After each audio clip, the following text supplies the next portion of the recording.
Is the Elantra N the best bang for your buck sports car? What's up guys, welcome back to another video.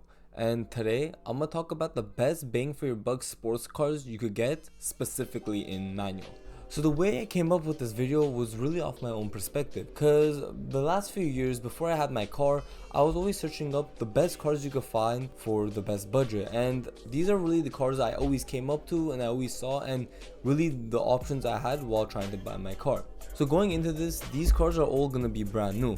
The reason why I'm saying this is because we're really not gonna have any cars under, I would say, like $25,000, $20,000 here.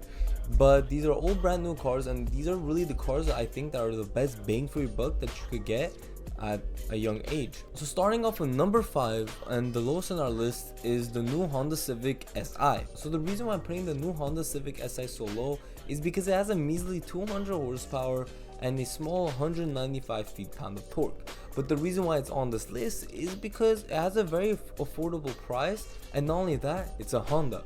It's reliable, the maintenance is not that high on this car, and it comes stick shift. A common theme you're gonna see in this video is how all of these cars only come in stick shift or have an option to be in stick shift, because in my opinion that's a huge thing for any car guy. Whether you know how to drive stick shift or not, I feel like it's something important everyone should learn, and after they do learn, they're gonna fall in love. So this Honda Civic is pretty much just an economical stick shift car. It's just a fun car to drive around, make look nice, and just have fun at a young age. It's not expensive, and once again, it's very economically well, with its MPG not being too bad at all either. Anyways, going off the Honda Civic Si, it's a really bland car. There's not much to talk about besides it's okay. Now going into our number 4 spot, let's talk about the Golf GTI. So the Golf GTI was always really a personal favorite of mine. I was never really in love with front wheel drive cars, but this one had me hooked. It looked very unique and it sounded great. There was really nothing more you could have asked with this car. It only had a $31,000 MSRP, and it came with 241 horsepower in such a lightweight car. With me saying the looks look so unique, at the same time it also threw me off, with it looking like somewhat of an egg or just a short hatchback. I can't really explain it. But this car is really a great starting car to bring out that car enthusiast inside of you. It has tunability, from what I've heard is pretty reliable, and overall it's just super iconic car in the car community. Overall, this car has an amazing fan base and history behind it. If you want a strong German car to start off with, the Golf GTI is really for you.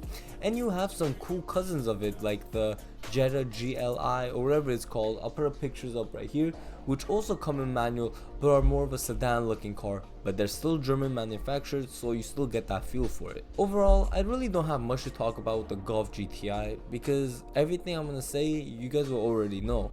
It's just an iconic egg car that is pretty much rivaling other cars that I'm about to mention. So going past these two, there really isn't much to talk about. But now going into these top 3 levels, let's talk about the BRZ/GR86, and I will tell you this, there is much more to talk about. Starting off, compared to the other 2 cars we just talked about, this car is rear wheel drive.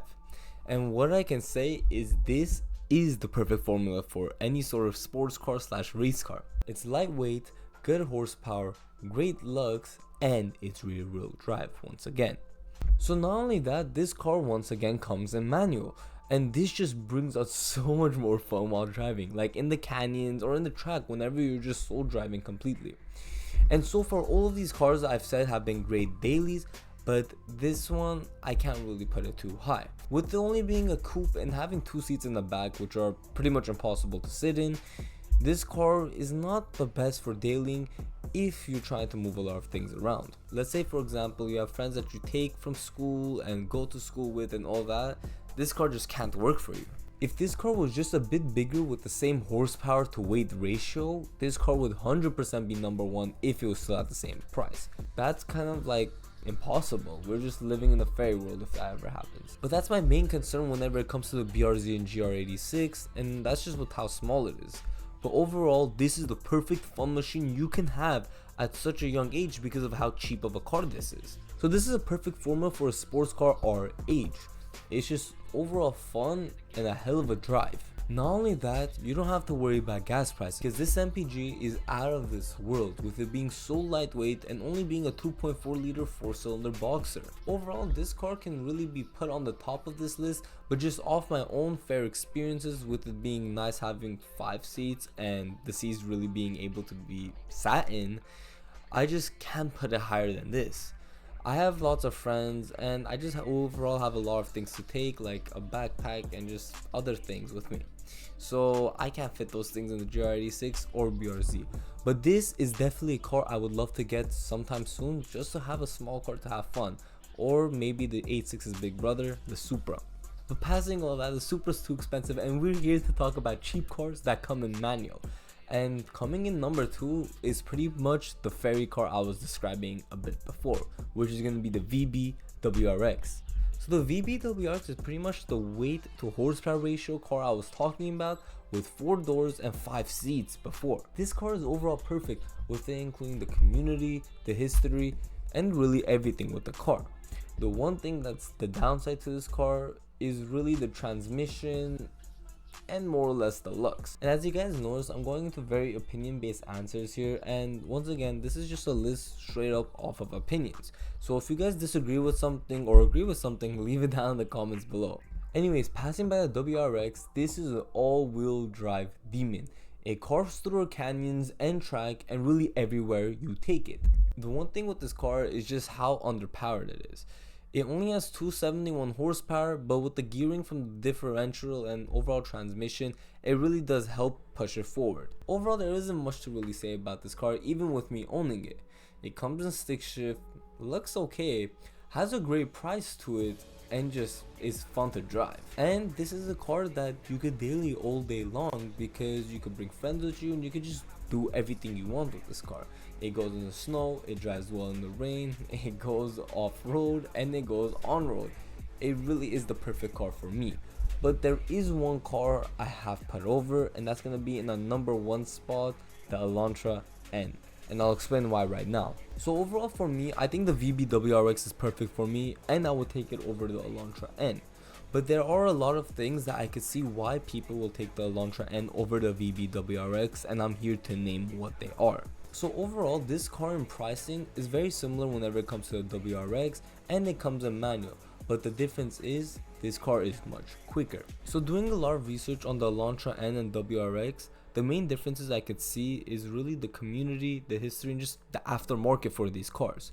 The WRX, which I did not mention before, has a vast aftermarket shop, while the Elantra N, not so much, and this is comparing it strictly to the WRX. And with this being said, the Elantra N just can't reach the power we're making with the WRX.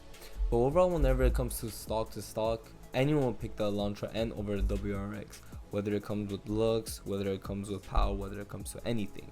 But for someone like me who's trying to tune their car and have fun with their car, and in my opinion, mod their car out to look better, and I do think the WRX modded out does look better than an Elantra N modded out, I will pick the WRX. But overall, stock for stock, MSRP for MSRP, just everything plain comes first hand, I would pick the Elantra N.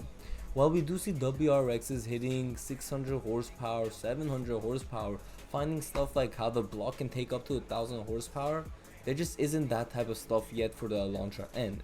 And yes, as time goes by, more will be found out, but that's just part of the car. Overall, I do put the Elantra N as the number 1 position for really the best car you get bang for buck. It comes with crazy pops and tunes, and it was designed by the previous M chief executive. With all that being said, I hope you guys enjoyed the video and really understood where I was coming from here. I hope if you guys have enough money saved up for a new manual sports cars, you guys get it. It's well worth it and just brings a lot of smiles to your face. Overall guys, thank you guys for watching this long into the video. I really do appreciate it, and if you guys truly enjoyed, please like and subscribe. It would mean a lot. We're on road to hit 50 subs and we're really close. Anyways guys, thank you guys for watching, and if there's something you guys want to hear me talk about, or something you guys disagreed or agreed on in this video, please leave it down in the comments down below. I love talking to you guys and I love hearing what you guys have to say. Anyways guys, thank you guys for watching, and I'll see you guys in the next one. Peace.